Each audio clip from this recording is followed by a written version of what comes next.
It's not the people that hit their macros every day. Sometimes those people also are the successful ones, but that is not the thing that makes them successful.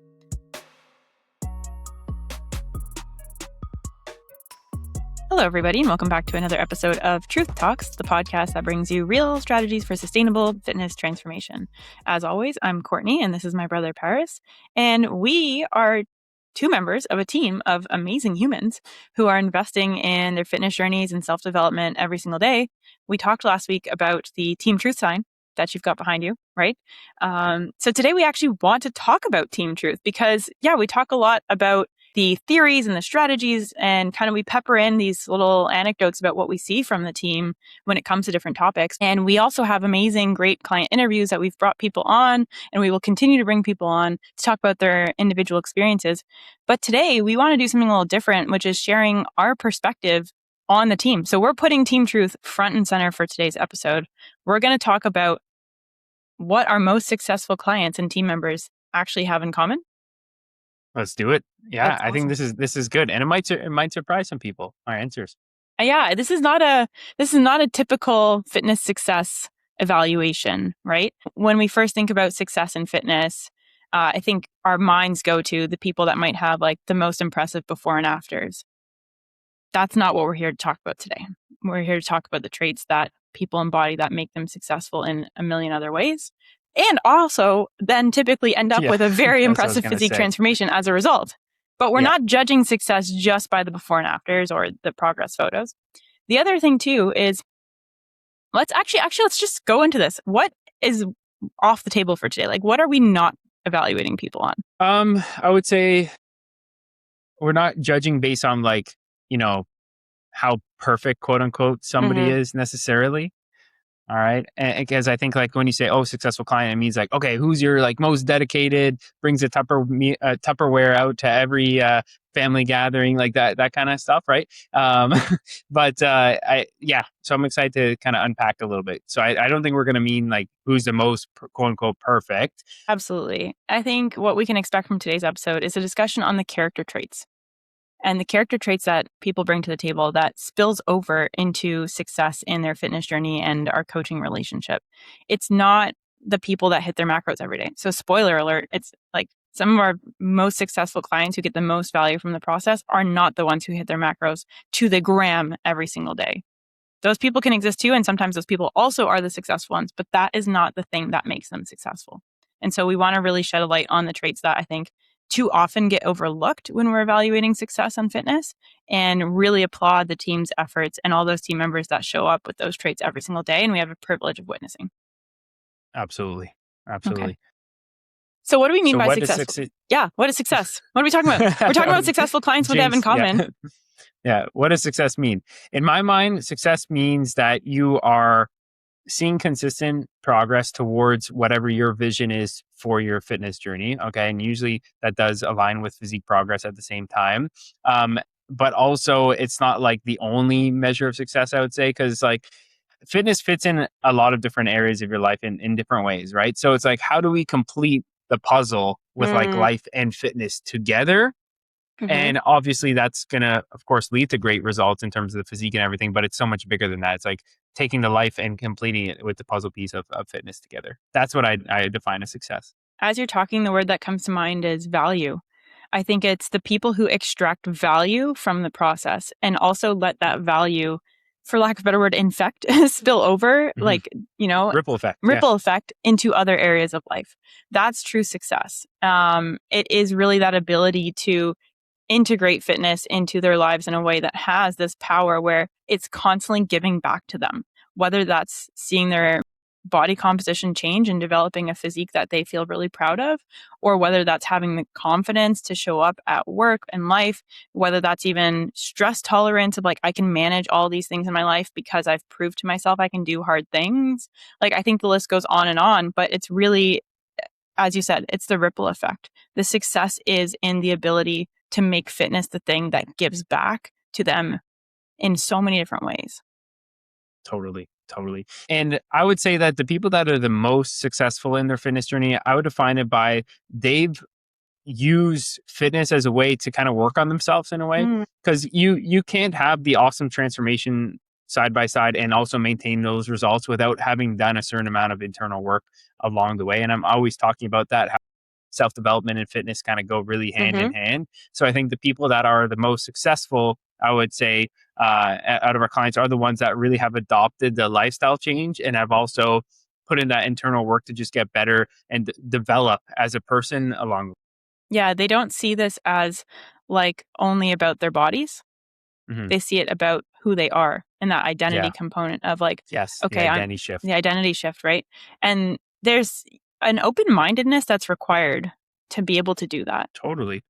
I really do think like, and actually, Justin and I were having a conversation about this the other day. There are so many people out there, ones we know firsthand and ones we don't, that you look at them and you're like, wow, if you could really prioritize your fitness journey, you would benefit so much Hmm. just from proving to yourself what you're capable of, and also from just like what it does give you in terms of the internal work that you're able to do. It becomes the catalyst for that. Hmm. And the challenge though is people don't see the potential of that, or they have the self-limiting beliefs that hold them back from doing that. So I think because success is in actually that personal growth component, that self-development, and that ability to extract value from fitness that infuses into every other aspect of life. If that's our definition of success, the first trait that actually starts with is the open-mindedness to that possibility. Mm. You So have to say be that's trait number one. That's trait Yeah. number 1. You have to see it and you have to believe that it's possible. You might not necessarily know. Like, I don't know, when I started my fitness journey, I never thought I had potential, right? I was never like, "Ugh, like I'm going to be amazing." Like, no, I never thought that. Like, you know what I mean? But I think you have to be open-minded to, this can do something for me Hmm. if Hmm. I let it. You might not know what kind of value you would get from really diving into this, but you have to be open to the idea that there is a big possibility of seeing some major rewards in all aspects of life from, really committing to the journey. Absolutely. So I think that's number 1. And when we're talking about successful clients, a lot of that actually starts with who they are before they meet us, right? Before we chat with them. And our job is to help bring that out and honor it and nurture it and be like, you have this open-mindedness. Cool, let's do something awesome with it. But it really does start with those people individually. Yeah, 100%. So that's number one is openness and willingness to kind of, I'll say, explore the Hmm. benefits of like going all in on fitness. Yeah, amazing. Yeah. That's a pretty good first trait, I'll say. It's a great first trait. Yeah. Do you have a second The trait? Yeah, the second one, and this is going to be an interesting one because it's kind of like two opposing thoughts at the same time, Mm. but it's people that act with a big sense of urgency, yet at the same time they're very patient, right? Hmm. But I'm going to Hmm. say urgency because I think this is going to be something that maybe not a lot of people have thought about, but the biggest thing holding people back from seeing results has nothing to do with a plan or protocol or anything, and it's literally just delaying action. I've said this before, but if delaying action was an Olympic sport, we would have a lot of great competitors. People are so notorious, like they will convince themselves of anything just to be able to Hmm. kick the can down the road. So I think the best clients that we have, like they know what they want and then they take urgent action immediately. They just get going. But at the same time, even though they're acting with such urgency, they understand that good and great results take time to accomplish. So it's Hmm. very interesting. It's like they don't wait. They just act right away. But But then then they they wait. know at the back of their. But then they wait for their to receive the good results. But their action, they act urgently, but they are patient in the back of their mind, I guess. Yeah, that's perfect. There's a quote that I like to say I came up with it because I did, and I haven't heard it anywhere else. So I'll give myself the credit for it. The There you go. quote is patient but not idle, Mm, right? Which means you have to have a certain degree of patience because this is a long game, right? And there's very rarely an acute effect of things, right? It's all compounded effects, which means time is required, but you have to have actions to compound. So you can't be idle. I'm not sitting here every day being like, waiting for my dream body. Where's it? Like that kind of thing. yeah, yeah, I have to do something, but I have to let those actions compound. So it's the urgency to create the action and the urgency to stack as many actions as possible. That's the urgency component. But the patience is okay, I have to see how this plays out. And I have to be patient enough to keep taking action in the interim. totally. And I'm going to say, I've been kind of ruminating over the statement and wondering if it makes sense. And this is the first time I'm going to Mm. say it out loud, but it's like the things that have been holding you back from starting will continue to hold you back from starting unless you decide that they won't hold you back from starting. Yes, I think you said Okay? it You very know what I well. mean? Yes, exactly. Because most of the You can time, those rewind things that and don't watch that again. change. Yeah, because the things that we use as reasons why we haven't started yet or haven't taken it seriously are the exact same things that are going to stay as constants. It's like, oh, well, I work. Well, are you planning on retiring in the next like freaking however many years? Probably not. So we may as well learn how to make it work without there. It's like, oh, well, I travel. It's like, guess what? You and every single one of our clients, right? And Mm-hmm. like, are you just never going to travel again? Like, is there going to be a Mm-hmm. period of time where that's never going to be a thing? Mm-hmm. Or it's like, oh, I have events that I go to. Fantastic, right? Are all of a sudden never going to have events ever to go to at a certain Yeah. section of life? It's like, no. So the things that have been holding us back will continue to hold us back unless we decide that they will no longer hold us back. Mm-hmm. And that's the urgency to take action part, Yeah, right? It's that exactly. decision to create the urgency for yourself, because the delay is the opposite of the urgency. And we don't see Mhm. that from our most successful clients. Yeah, Amazing. cool. I love that. I think you need to write that one out. That was a good quote. Yeah, it's a tricky one, right? Because you got to kind of think of it. I was like, doesn't even make sense, but I think Yeah, it but makes sense. because it's tricky, it makes you actually think about it, and you're like, wait a minute. Oh yeah. Yeah. And I'm a big, like, I love words, and like I love word manipulation. I think the fact that the main part of that sentence stays the same, the whole Yeah. will continue to hold you back. Like, great. I love that. That's Okay. awesome. Thanks. That's amazing. So when we talk about the act urgently yet stay patient, there's an inherent duality in that, right? That's what you referred to up front. The next trait also kind of has that duality in it, which is interesting. And it's clients who are really adaptable. The Mhm. duality within that is that people have routines. They have to have a routine and a structure. And that is a key part of the adaptability, because you have to know, what are you adapting? But they know Yes. how to flex it, right? So when we talk about the trait of adaptability, it contains both the idea of having a really firm set routine, but also knowing how to flex it. Yeah. Yeah, it's a tricky one, right? Because like the people that tend to do very well, um, they do operate with a big sense of routine. Like they're creatures of habit. They tend to do very similar things at very similar times a day. But then they also have to be in a position where if you drop them in a completely different environment, a different context, that they then can create structure within that freedom. And that's where that adaptability Mm-hmm. component comes to. And also like life will continue to throw curveballs. And I think it's never not going to. So Mm-hmm. the adaptability component then comes into play to play that adaptability card when you do have those things. It's like, okay, based on the routines I usually do, how do I change it to accommodate this situation? Right. The challenge becomes when you don't have like that baseline routine, Hmm. then when you're in that new situation, you don't even know what you're like snapping back towards. Like, you don't have that thing that's pulling you into, how do I create routine? How do I create structure? I think we've talked about it in a few episodes, but I talk about it with clients all the time. The idea of like your anchors. What are the things that like really anchor Yep. you into your routines, right? Yep. And how important those can be, because then when we are in new spaces, we can kind of gravitate towards those. They almost have like this pull over us, like, oh, I know if I do this, I'm finding aspects of my routine. And doesn't mean you have to, like, I don't know, if you're on vacation or in a new environment, that you have to completely recreate your routine from A to B. No, that's not the point. The point is you understand, how does my routine show up in the ways that are both the same and different when Yep. things do change. Um, Totally.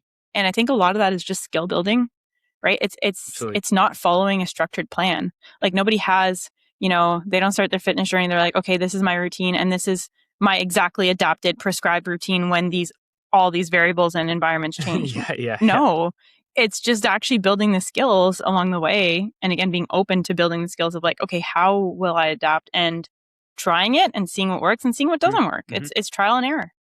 Totally. 100% agree. Yeah. Yeah. And the other thing that you said in there naturally kind of brings us into our next character trait. You said life is going to throw curveballs and things at you, right? So that next trait is resilience. You want to talk about that one? Yeah. Yeah. It's interesting is I feel like a lot of people that have been through really challenging situations in their life, once they learn how to take that resilience and put it into their fitness journey, they also do very well in their fitness journey because it's like almost like, well, I've done all these hard things, so I could also do all these hard things, right? There's kind of like a familiarity with like dealing with challenging situations, and I think when you frame it like that as like, hey, I'm the type of person who can do hard things and kind of fall through no matter what, then like, and once you learn how to apply it to the fitness journey, like you're not going to have any issues reaching your goals. But again, it goes back to that piece that life will throw curveballs and challenging situations at you. And if you crumble every single time that something challenging happens in life, you're not going to withhold the level of action that you need to take to see results in your fitness journey. And I think if you don't have a resilient mindset, then your actions are always going to be dependent on nothing being challenging, which again in life is, that's kind of naive for us to think that that's going to happen, right? Yeah. And it doesn't mean that you can acknowledge that things are challenging or that you're struggling, like that we all struggle in certain instances. But it's like, okay, how do you keep going when things do get challenging? That is what you need to ask yourself. Absolutely. That's it. It's how do you keep going? And the question is exactly that. How do you keep going? Not do I keep going?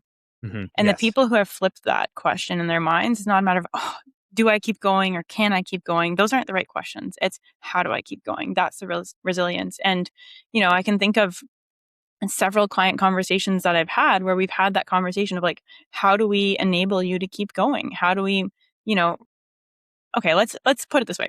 Let's say you have a certain amount of friction in life, right? If that friction increases, right, things become harder to, for valid reasons, become harder to do at the same level. How do you try to reduce the friction in other areas so that we can keep going, right? And just keep things relatively smoother than they could have otherwise been. And I think like when you start changing the question, the resilience naturally follows. But most people, I want to dwell on one other thing you said, because most people forget that they've done hard things before or in Yeah. other areas. That it's funny, like the tolerance for hard that people have in fitness, not everybody, but what we've seen people have, it tends to be lower, Yes.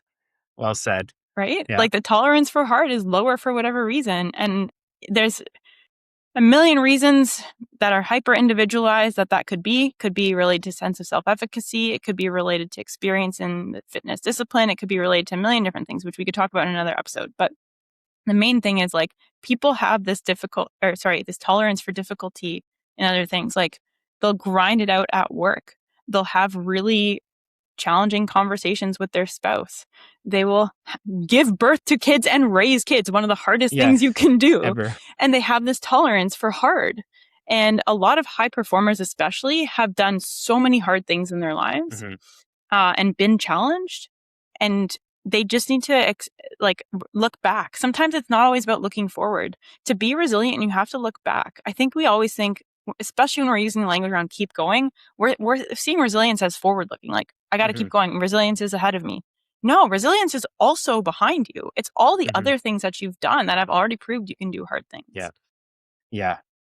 Like if you really kind of compare a lot of tough stuff that you've done in your life, like you'll realize the actions you need to take in your fitness journey are like easy, stupid easy. Like you're telling me like hitting 3 workouts a week for 45 minutes is going to be anywhere close to as difficult as giving birth or raising children. You know what I mean? Like it's not even close to comparable. So when we say, "Oh, I can't find the time to work out," it's like you have 2 kids, you've like paid off your mortgage, you're like well educated, you've like 3 levels up in your job, but like you can't do this. Like it's like you need to realize, hello, you already have all the skills and everything over here. You just need to transpose those over here. Like it's not challenging. It's just the mental frame. It's reframing how you perceive the process. And tying it back to not all the people who aren't our successful clients, but the ones who are, our most successful clients have, I mean, all of them have different backgrounds, different challenges they've been through, different personal feats and triumphs that they've experienced.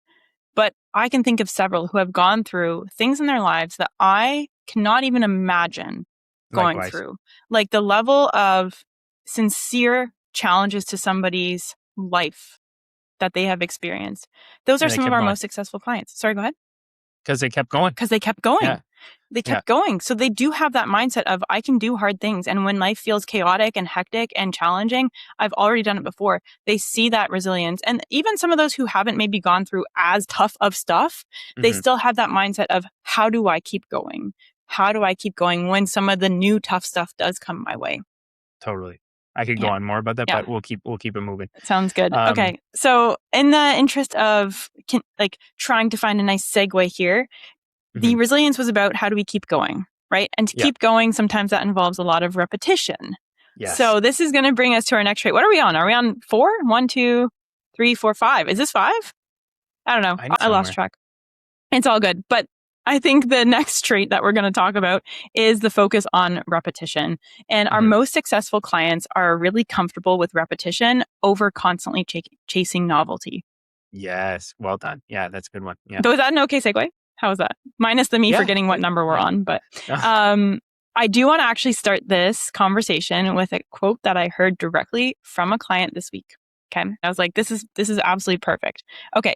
So what this client said was, I know it's working because it's boring and repeatable. That's Good. what they said. Yeah. And I was like, that's exactly it. Yeah. That confidence in I've already figured out what works. Now I just need to do it again and again and again and again and not chase the novelty that we get drawn towards. That's a sign of a successful client right there.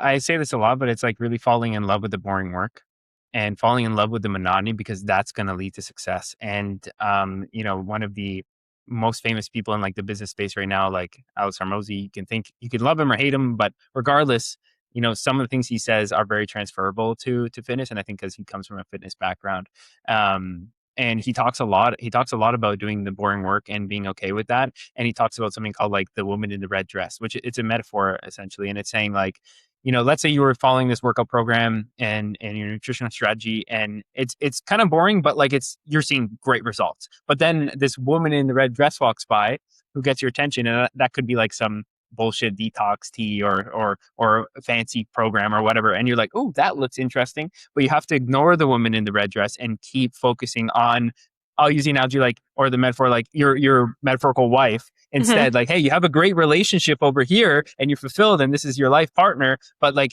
don't get distracted by the woman in the red dress. It's the same thing on our fitness journey, because there's always going to be a new supplement, new program, new method or anything. But it's like, if it's working, you're seeing great predictable results. It's like, keep doing it. Even if it's perceived quote unquote boring. I love boring. I will do boring any day of the week because I know it's going to lead to predictable results. Yeah. And it takes a lot less effort to put in place the boring routine stuff. Like the mental energy to do the same thing you've been doing for 3 years. And listen, I'm not saying we never try new things. We're all for exploring and experimenting and evolving. But I think there's a difference between evolving and chasing shiny object syndrome, right? There's when you're doing the boring and repeatable, again, going back to you have a foundation. So if you do want to try something new, you know why. Like you might know, why are we switching this up, or why are we making this change, or why are we trying this new thing? It's not just because it's new, right? But in order to answer that question of why you might do something differently, you have to also know why you've been doing the boring and repeatable for so long. I liked what you were saying about like the woman in the red dress. It kind of actually reminded me of that meme, where the guy's like looking over at his shoulder. Yeah, looking like, back. Yeah. That's exactly That's it. literally Right? it. Too funny. Yeah. So okay. I definitely think that's a huge, amazing, successful character trait with clients, is like they just know how to kind of do the repetitive and lock that in and keep going. Yeah. Totally. Okay. This one matters maybe the most to me. We'll see as we talk about it. Because I've seen both sides of this. I've seen when it happens and I've seen when it doesn't happen. And I know how powerful it is when it does happen. And that is communication. Yes. Somebody once asked me on a discovery call, they asked me, what do you look for in a client? Like, what's the most important thing to you in a client? And I said, communication. Because I'm, as a coach, me or you, whoever it is, we're blind otherwise. Our job is to serve you and to support you and to help you make the best decisions for yourself. And if we do not know what you're experiencing, what you're going through, what you're thinking about, what you're talking about, we can't do that, right? So I would say the most successful clients communicate, even over communicate, right? Because it's like, I want to know everything going on in your life. I don't want to just know like, okay, I got my workouts done this week. I want to know everything from how they felt to how you experienced them to why you made them happen. But I also want to know what else happened in your life that week that wasn't even about your workouts. So communication, hands down. Totally. It's like, that cliche thing, the relationships and communication, like, oh, you got to communicate with each other, whatever, right? Coaching, coach to client is a relationship as well. Absolutely. Right. So this is like, if we want a really successful coach client relationship, like communication is the foundational kind of key thing. And we have a very specific system that we use to ensure that with clients, but it's up to them to also like fulfill that and consistently fulfill on that, right? So communication, absolutely key for sure. Yeah. And you and I have talked a lot about how much we jointly value this and why it's so important to our coaching process. But I'd much rather somebody not do, let's say, 50% of the actions they were responsible for in a week and still send me a really comprehensive check-in than them do 100% and not send me a check-in. Right? Like and of course, ideally, both would happen. Sure. Yeah, that's what I was going to say. Ideally, both would happen. But if we're talking about weeks where, we're getting particular about what is the number one expectation, my number one expectation of a client is always you send me your check-in. Yeah. And I'm going to just take a moment to say, like, I do practice what I preach, right? I just went on a 3-week long vacation. Guess how many times I checked in with my coach? 3. Because we do weekly check-ins. And so I'm responsible for that. My check-ins looked a little different. The details I shared were different. But here's why I did that. One is that is the agreement. That is the relationship that we have. That is one of the key parts of our relationship is I do that. The other thing too was it wasn't about me needing accountability of like, oh, am I choosing the right foods on my vacation dinners? No, but it's to give him the perspective like, hey, this is what's on my mind. This is what I've been thinking about. This is what I'm experiencing. So he genuinely knows me as a person. And guess what? When I came back from vacation and we talked about, okay, what's next? How are we planning out the next few weeks? Because we're shifting phases and all that kind of stuff. He knew exactly where my head was at. So he actually made propositions to me that I was like, that's way better than what I was thinking about. Yeah, let's do that. Right. And so it's the communication gives your coach the best opportunity to make the best decision for you. Yeah, totally. Yeah, absolutely. Cool. Okay. Want to move into the next one? You can say it. Yes. I feel like we covered this one a little bit with the adaptability component and the urgency a little bit, but it's like not putting your lives on hold. Okay. For fitness. And for fitness. So this kind of like blends a few things together. Because again, if we want to make this something that's for the long term and success long term, then we can't have any mindsets that resemble this is a quote unquote phase, right? And the mindset of, hey, I'm just not going to do anything in life because I'm doing this fitness thing. Well, once, at some point you're going to have to let that mindset go. And then what? You're just not going to be successful in your fitness journey anymore. So our key definition of success with fitness was that there's a value that impacts the rest of your life too, right? That was part of our definition of success. So if you cut off fitness from the rest of your life, you'll never have that definition of success. It can't be like everything else in life has to be on pause. So like, you hear people be like, okay, well, I just won't ever go on vacation as long as I want to be in good shape. No, of course. No, that doesn't work. Like that's not going to give you the value, because then you also don't get the benefit of feeling what it feels like to be on vacation and feeling confident in your skin or at the beach, right? Or like you're not going to quit your job so that you can keep up with your workouts, right? Like those sorts of things. So I think, the most successful clients keep life going on and let fitness become part of it. 100%. Okay. Good. I feel like our first few character traits did a really good job of sharing so much background. So the next ones are kind of like, cool, we're firing them off. Let's do 2 more. We got 2 more. Okay. You want to go for it? You go for it. Yeah. So, and then you can do the last one. So the next one is the cliche, like trusting the process, but not blind trust. Okay. It's trust with still understanding of what you're doing and why you're doing it. I think that's the key thing, because I will say a lot of the clients that do very well do have a ton of trust in what we do, which I definitely am appreciative for, and love that they respect the authority and the expertise that we've been trying to hopefully build for the last years, right?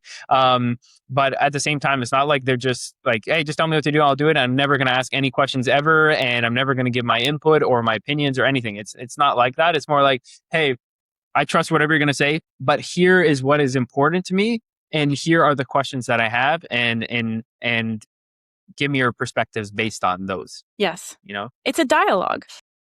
And again, it kind of ties back into the communication, but in order for them to have that informed trust or trust with understanding, there has to be some of that dialogue, right?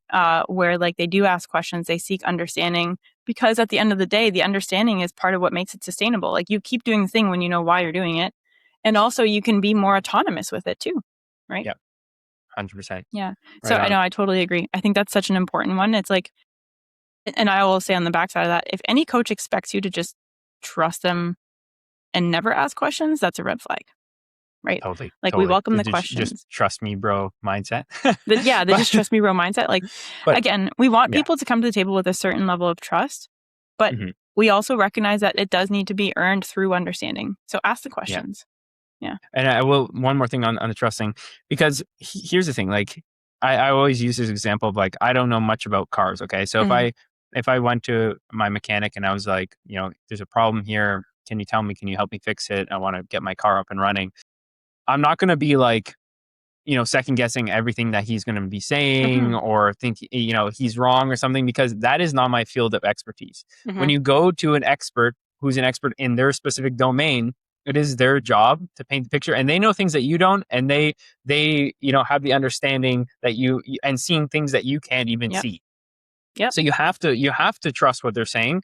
It's like if you go to a dentist and they're saying, okay, we need to do these surgeries, and you're like, well, I know better because I watched a freaking TikTok on something. It's like, well, okay, this person has put their whole life into educating themselves around the mouth. Yeah. So I think they know a little bit Mhm. more. So it's Yeah. just, that's why trust is so important. It's like people specialize in 100%. things for a reason, and we need to trust their specialty. And also, if somebody's going to operate on your mouth or your teeth or your dental hygiene, whatever, you can still ask them, hey, why? Why do we need to do Yeah, that? of Right? Like you course. Yeah. should ask them without them Yeah. like, drilling into your mouth. But like you are entitled to ask why, and you should be asking why. But also, like, you're not going to be like, no, I know better, or I'm not going to do it Yeah. because, Yeah. yeah. That's what we call ego. Ego. Yeah, Yeah. for sure. Oh, I'm Anyways, surprised we haven't one done an more. episode on ego yet. Maybe that's our We next should. one. That's a very good one. Ego. I got to write that down when we're done recording. That's a good one. So stay tuned for that episode. This last one is really important. And it really is, again, going back to what the individual brings to the table before we even have our first conversation, which is having a certain degree of clarity. And Mhm. now the expectation is not that everyone knows exactly what they want out of their fitness journey off the bat. We started that. We said that. It's just that open-mindedness, right? That's what matters. But at the same time, there's a certain understanding of, hey, why is this important to you? Because let's go back to our definition of success. Being able to extract value from fitness that also infuses into the other areas of your life. So you need to understand, okay, what is my perception of value? What do I see as value from pursuing my fitness goals? How do I take value out of this? The successful clients know what that is because they know what to look for, and they know how to then celebrate it when it happens. And so really just having that clarity on like what value is to you, whether that's a goal, a meaning, a process, whatever it is, that is a huge part of what makes clients successful. Yeah. You need to know what you want and why you want it. And as we talked about in previous episodes, not just some BS reason of, oh, I want to look better. It's like, okay, well, why? And Mm-hmm. what does look better even mean? So you need you Mm-hmm. need clarity, and you need to go a few levels deeper on what it is you want, and a few levels deeper, probably more than you've ever Yeah, explored before, on why you actually want it. Because there's a lot of, even with myself, sometimes when I take a step back and really think about why I want things, there's like a few layers of rationale that I'm not even aware of. Like it's a self-awareness gap that sometimes you only close when you make the progress at a certain point, yeah, right? So it's hard off the bat, but you need to be okay with doing a little bit of digging and find out, okay, this is exactly what I want and why. absolutely. Well said, Paris. Very well said. And we can all relate to that. We can absolutely all relate to Yeah. it. And I'll drop the link here to our episode on, like, do you need a fitness goal? Because we unpack what that looks like in practice and why it's so important to go deeper and not have these like surface level goals. Because if you ask somebody what they want from fitness, I would say maybe 80% of people have an answer. A vast minority have a deep answer. That's what I'll say. Because it's not just like, yeah, I want to drop 30 pounds. So what? Where is the value in that? Because on its Yeah. own, there's not a lot of value in that, right? And we talked about this in that, sorry to cut you off, in No, go that ahead. other episode of going into people's why deeper. And we kind of gave the example of like when somebody says, I want to lose 20 pounds. In reality, the actual reason was like, I want to stand up in front of my coworkers and deliver a presentation Mm. without worrying about my stomach And poking get out of promoted. I think you even went that and far. get promoted. Yeah. Yes. It was like, so yeah, we worked our way all the way from like, hey, I want to lose a little bit Mm-hmm. of weight, to like, I'm actually really wanting to get a promotion at Yeah. work. And Yeah. there Yeah. was like 7 layers to get Yeah. there. So this is what we're talking about. Yeah. Yeah, exactly. Anyways. So we'll link that episode so you can go check it out because that is the ultimate key to success. Now, I lost count of how many traits we actually reviewed, but we went Let's through see. a lot. You want to count them up? I'll rhyme them out. So Okay. one was, um, You need to act with a large sense of urgency with your actions, We but actually threw in also a a bonus patient one. mindset. Oh, we did? Yeah, we threw in a bonus one, which was the open-mindedness to Oh, shoot. knowing there's potential ahead. Okay. Yeah, we Number actually one. started there. True. Number one, open-mindedness to the journey and the potential value that you could receive. Number two, you need to be able to act with urgency, but a kind of a baseline sense of patience at the same time. And there was a bit of a kind of contrast to those. Number three was you need to be adaptable to anything life throws at you. Number four was that you need to be resilient to be able to keep going no matter what life throws at you. Number five, I think, was repetition over novelty. So fall in love with the boring work and doing the same things over and over again versus seeking the woman in the red dress or man or being or whoever you're attracted to. Monster. Six was being a very effective communicator, right? Seven was not putting your lives on hold for fitness and viewing it as some sort of phase that eventually you'll quote unquote return back to normal life. Eight was trust in the process and in kind of the expertise that we were providing, but not blind trust. It's trust with understanding. Okay. And then I guess 9, the last one, which is clarity on what you want and why you want it. Damn, we did 9? We covered off 9? I'm like, no wonder I lost count. That's amazing. Quick math. Yeah, very quick, somewhat quick math. Recounting all of them. Well, I think those are 9 amazing ones. And I'm sure there are others that we could go on and on with, but we're going to keep this short and sweet. Maybe we'll do the round 2, or we'll dive specifically into like a subsegment or whatever of traits in the future. But just want to take a moment and express some gratitude for all the team members who show up with these traits every single day, and like how we will say time and time again how privileged we feel to witness those and to be inspired by these traits that you have and to be part of your journey. Thank you for proving to us and showing us like what success really can look like. And we know that your stories and your traits will all inspire others to follow suit.